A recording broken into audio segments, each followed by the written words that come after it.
In this video, I am going to show you how I painted the flying bird on my shabby to chic little stool.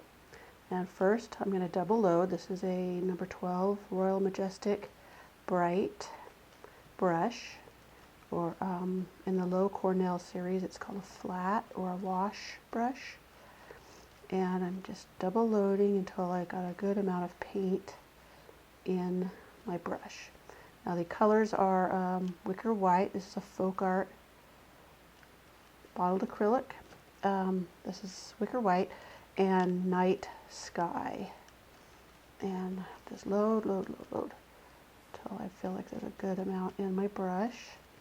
And then we will go to the drawing of the bird. Let me see if I can get it more in the camera for you. Make sure it's in focus. Okay, we'll start with the head, and you see how this part here is going to be white, that little V. So I'm just going to make a little scoop stroke there. So the blue's along the top. I am reloading my brush, and I'm going to do here the wings.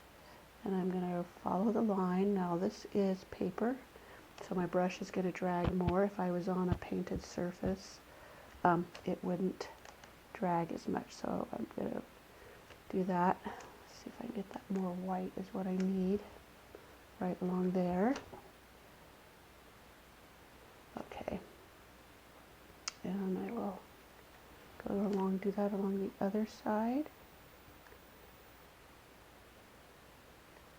Again, my white is dragging way too much, so probably should just go get the medium. That helps it not to drag on this surface. Pull that. Okay, now I can do the body. Go along the edges, the blue to the outside, white to the inside. And then just kind of blend it in there with your brush.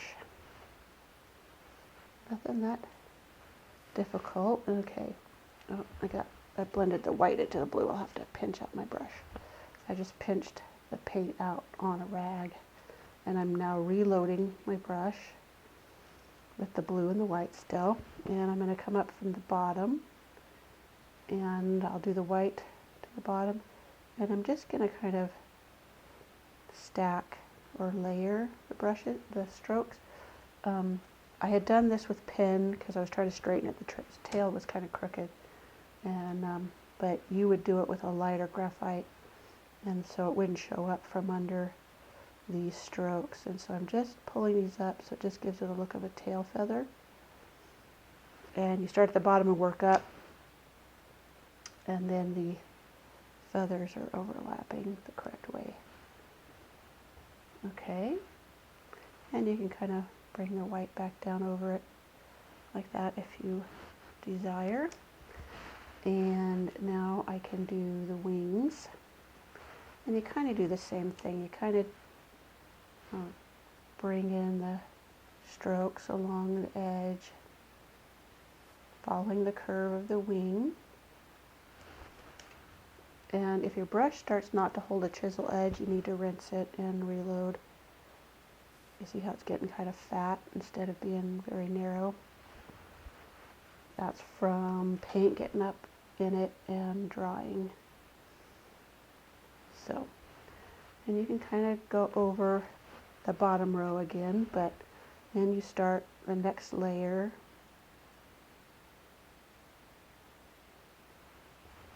And I reload. Sometimes all you need to add is really the white because the blue really stays in there.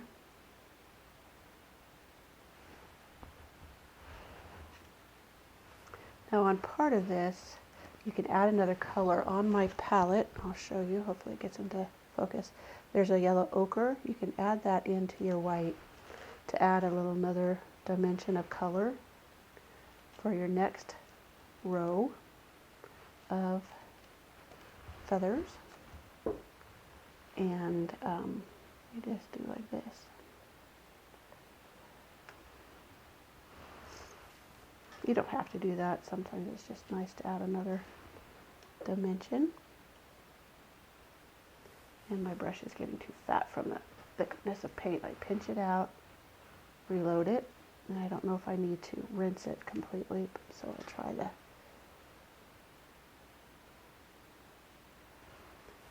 Okay, so if you want to go back over the outer part, just for the, or the upper here, let's do a little bit, where you're just going to have a little bit coming in here, a little bit coming in here. You need to smooth it, you just kind of smooth it.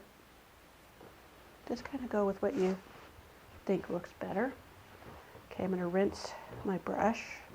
I think now to do this part and this part, which one part is red and one part is black, I will switch to a chisel brush, or a liner brush, and excuse me, I will just kind of work that in, and you see it's kind of pointed down here. Oh, my brush, and you just kind of, or you could go backwards.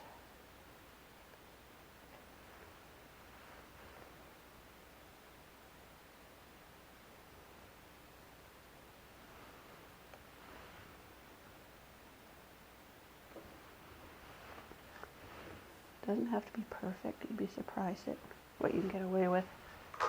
Okay, that's a little bit of black, and then I will do the white that goes on top. Now you will get a little bit of black in there.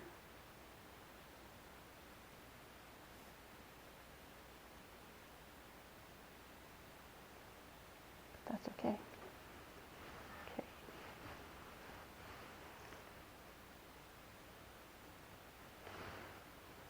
Oops, almost went in the black.